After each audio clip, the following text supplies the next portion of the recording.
இயேசு கிறிஸ்துவில் பிரியமான சகோதர சகோதரிகளே, புனித ஆரோக்கிய அன்னையின் அன்பு பக்தர்களே, ஒரு குடும்பத்தில் சிறுவன் ஒருவன் இருந்தான். 10 வயது அவனுக்கு. தாய் அவனை பார்த்து கேட்டார், மனித உடலின் முக்கியமான பகுதி எது என்று. அந்த சிறுவன் சொன்னான், அம்மா, காதுதான் மனிதனுக்கு மிக முக்கியமான ஒன்று. மற்றவர்கள் சொல்வதை கேட்பதற்கு, புரிந்து கொள்வதற்கு. ஒருவேளை இந்த காது மட்டும் இல்லை என்றால் ஒன்றுமே விளங்காது. எனவே காது இருக்கக்கூடிய பகுதி அதுதான் முக்கியமான பகுதி என்று நினைக்கிறேன் என்று இந்த தாய் சொன்னார்கள். உண்மைதான், காது அமைந்திருக்கக்கூடிய பகுதி மிக முக்கியமான பகுதி. ஆனால் நீ சொல்லக்கூடிய இந்த பதிலானது முழுமையான ஒரு பதில் இல்லை என்று சொன்னார்கள்.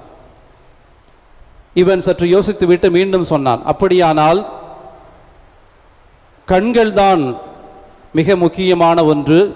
கண்கள் அமைந்திருக்கக்கூடிய அந்த பகுதி முக்கியமான பகுதி என்று நினைக்கிறேன். ஏனென்றால் கடவுள் படைத்த அற்புதமான இந்த உலகத்தை பார்ப்பதற்கு, ரசிப்பதற்கு, மற்ற மனிதர்களை பார்ப்பதற்கு, இயற்கையை வியப்பதற்கு, வாழ்க்கையில் பயணிப்பதற்கு என்று கண்களின் முக்கியத்துவத்தை உணர்ந்தவனாக கண்கள் அமைந்திருக்கக்கூடிய அந்த பகுதி தான் முக்கியமான பகுதி என்று அந்த சிறுவன் சொன்னான்.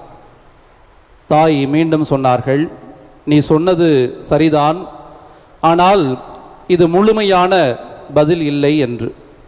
சிறுவன் மீண்டும் மீண்டும் கேட்டான், அம்மா, மனித உடலின் எந்த பகுதி மிக முக்கியமான பகுதி, எனக்கு தயவு செய்து சொல்லுங்கள் என்று. இந்த தாய் சொன்னார்கள், காலம் அதற்கு பதில் சொல்லும், காலம் அதற்கு பதில் சொல்லும். தற்போது நீ உன்னுடைய பணிகளை சென்று பார் என்று சொல்லிவிட்டு அவர்களும் அவரது பணியை செய்ய சென்று விட்டார்கள். நாட்கள் கடந்தன. 10 வயது சிறுவனாக இருந்த இவன் இப்போது இளைஞனாகிவிட்டான். இளைஞனாக வாழ்ந்து கொண்டிருக்கின்றான். திடீரென்று அவனது தந்தையானவர் நோய்வாய்ப்பட்டு இறந்து போகின்றார். தாய், தந்தை, ஒரே மகன் என்றிருந்த அந்த சூழலில் தந்தை நோய்வாய்ப்பட்டு இறந்தபோது இந்த தாய்க்கு எதிர்காலமே ஒரு மிகப்பெரிய கேள்விக்குறியாகி நின்றது. தனது மகன் இளைஞனாகி நிற்கின்றான். இன்னும் அவனுக்கு திருமணம் முடியவில்லை. விதவையாக அவனுக்கு எப்படி திருமணத்தை நடத்தி வைப்பது, இந்த குடும்பத்தை எப்படி நான் நடத்தி செல்வது என்று பல்வேறு வினாக்கள் இந்த தாய்க்கு. அவள் மிகவும் வேதனைப்பட்டவளாக தனது மகனாகி அந்த இளைஞனின் தோள்களில் தன்னுடைய முகத்தை புதைத்து கொண்டு கதறி கதறி அழுகிறாள் அந்த தாய். எதிர்காலத்தை நினைத்து, இளைஞனை நினைத்து, அந்த குடும்பத்தை நினைத்து. அடக்கச் சடங்குகள் முடிந்துவிட்டன. ஒரு சில நாட்களுக்கு பிறகு மீண்டும் இந்த தாய் மகனை பார்த்து கேட்கிறார், மகனே, இப்போது நீ சொல், மனித உடலின் முக்கியமான பகுதி எது? அந்த இளைஞன் சட்டென்று சொன்னான், மனித உடலில் முக்கியமான பகுதி தோள்கள் தானம்மா என்று சொன்னான். ஏன் அப்படி சொல்கிறாய் என்று இந்த தாய் மீண்டும் கேட்டாள். அப்போது அந்த இளைஞன் சொன்னான், உள்ளத்தில் வேதனை கொப்பளித்து கொண்டிருக்கிற போது அந்த ஆற்றாமையை வெடித்து அழ சாய்ந்து கொள்ளக்கூடிய ஒரு இடத்தை கொடுப்பது தோள்கள் தான் அம்மா. அதைவிட ஒரு சிறந்த இடம் வேறு எதுவும் இருக்க முடியாது என்று சொன்னான் அந்த இளைஞன். அந்த தாயும், மகனே, நீ சொன்னது சரி என்று சொன்னாள். இயேசு கிறிஸ்துவில் பிரியமான சகோதர சகோதரிகளே, பெரும் சுமை சுமந்து சோர்ந்திருப்பவர்களே எல்லோரும் என்னிடம் வாருங்கள், நான் உங்களுக்கு இளைப்பாறுதல் தருவேன் என்று சொன்ன ஆண்டவர் மீண்டும் சொல்லக்கூடிய வார்த்தைகளை நாம் சிந்தித்து பார்க்க வேண்டும். என் நுகத்தை உங்கள் மேல் ஏற்றுக்கொண்டு என்னிடம் கற்றுக்கொள்ளுங்கள், என் நுகம் எளிதானது, என் சுமை இனிதாக இருக்கிறது என்று சொல்கிறார் ஆண்டவர் இயேசு. நுகம், இந்த நுகத்தடி, இதை பற்றி நாம் கேள்விப்பட்டிருப்போம். ஒரு சிலருக்கு பார்க்கவும் வாய்ப்பு இருந்திருக்கும்.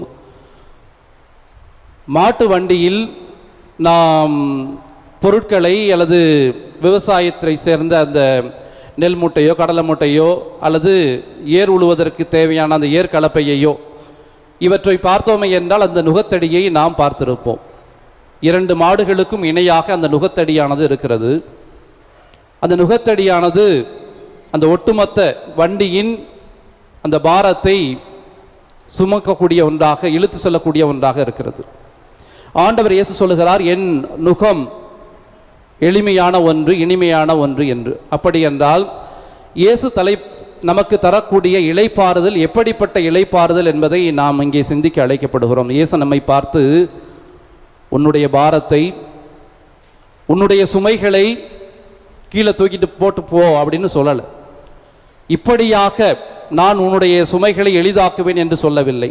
மாறாக சுமைகளை சுமந்து கொண்டு இளைப்பாற நம்மை அழைக்கிறார். ஏனென்றால் சுமைகளை சுமப்பது நாம் மட்டுமல்ல, நம்முடைய சுமைகளை நம்மோடு சேர்ந்து சுமப்பது ஆண்டவர் இயேசு கிறிஸ்து.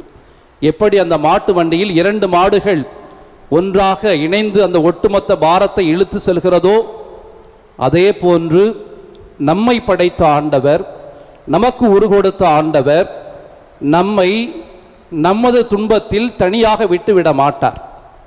இணைந்து சுமக்கின்றவராக, அந்த பாரத்தை பகிர்ந்து கொள்ளக்கூடியவராக, எளிதாக்கக்கூடியவராக இருக்கிறார்.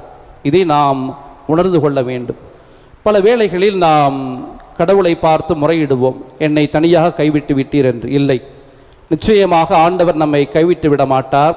படைத்தவர் நம்மோடு கூட நமது சுமைகளை சுமக்கிறார் என்பதுதான் உண்மை. இதை நாம் உணர்ந்து கொள்ள வேண்டும். அடுத்ததாக நாம் சிந்திக்க அழைக்கப்படுவது யதார்த்தம். எது யதார்த்தம்? மனித வாழ்வில் சுமைகள் என்பது தவிர்க்க முடியாத ஒன்று என்ற யதார்த்தத்தை புரிந்து கொள்ள நாம் அழைக்கப்படுகின்றோம்.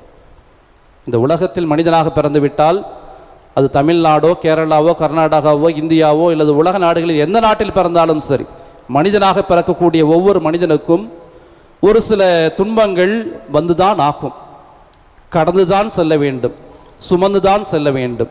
ஏனென்றால் சுமப்பது நாம் மட்டுமல்ல, கடவுளும் சேர்ந்து சுமக்கிறார்.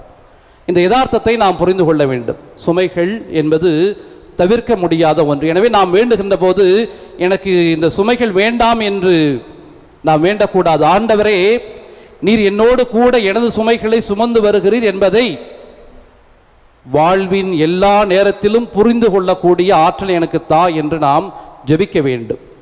சுமைகள் யதார்த்தமானவை, தவிர்க்க முடியாதவை. அதே வேளையில் தேவையற்ற பல சுமைகளையும் நாம் சுமக்கிறோம் என்பதையும் நாம் சிந்திக்க அழைக்கப்படுகிறோம். நினைத்து பாருங்கள், எத்தனையோ குரோத மனப்பான்மை, பழிவாங்கக்கூடிய எண்ணம், தேவையில்லாத சிந்தனைகளை நமது உள்ளத்தில் இருத்தியவர்களாக ஒரு மிகப்பெரிய அழுத்தத்தை, பாரத்தை கொடுக்கக்கூடிய சுமைகளை, தேவையற்ற சுமைகளை நாம் சுமந்து கொண்டிருக்கிறோம். இத்தகைய சுமைகளை நாம் தூக்கி எறிந்து விட வேண்டும். தேவையில்லாத சுமைகளை நமது அன்றாட வாழ்விற்கு, எதிர்கால வாழ்விற்கு, அன்றாடம் சந்திக்கக்கூடிய சவால்கள் என்பது தவிர்க்க முடியாத ஒன்று. ஆனால் தேவையற்ற சுமைகளை நாம் தூக்கி எறிந்துவிட்டு ஆண்டவரில் நம்பிக்கை வைத்தவர்களாக பயணிக்க அழைக்கப்படுகின்றோம்.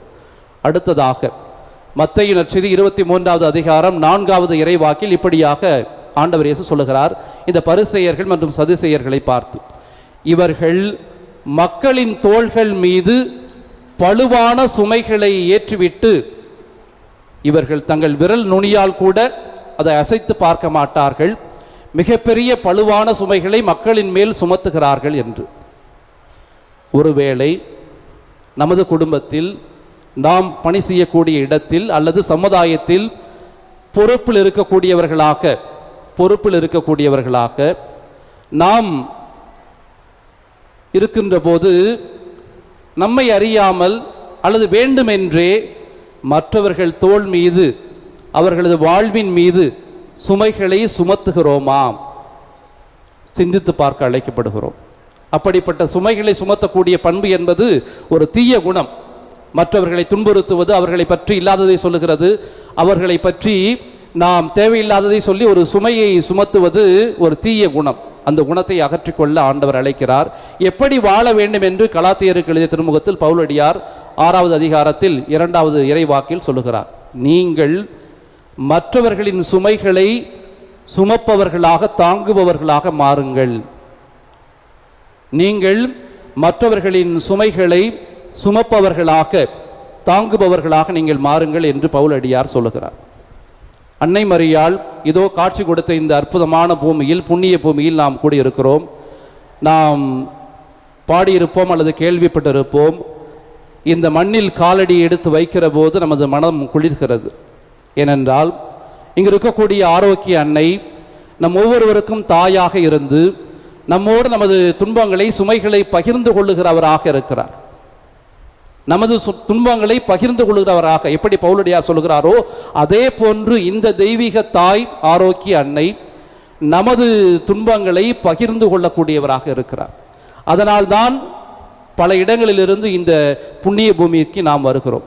இந்த நாளில் அந்த அன்னையிடம், ஆண்டவரிடம் நமது சுமைகளை இறக்கி வைப்பதற்கு பதிலாக இணைந்து நீங்கள் சுமக்கிறீர்கள் என்பதை நாங்கள் உணர்ந்து கொள்ள வல்லமையை தாரும் என்று ஜெபிப்போம்.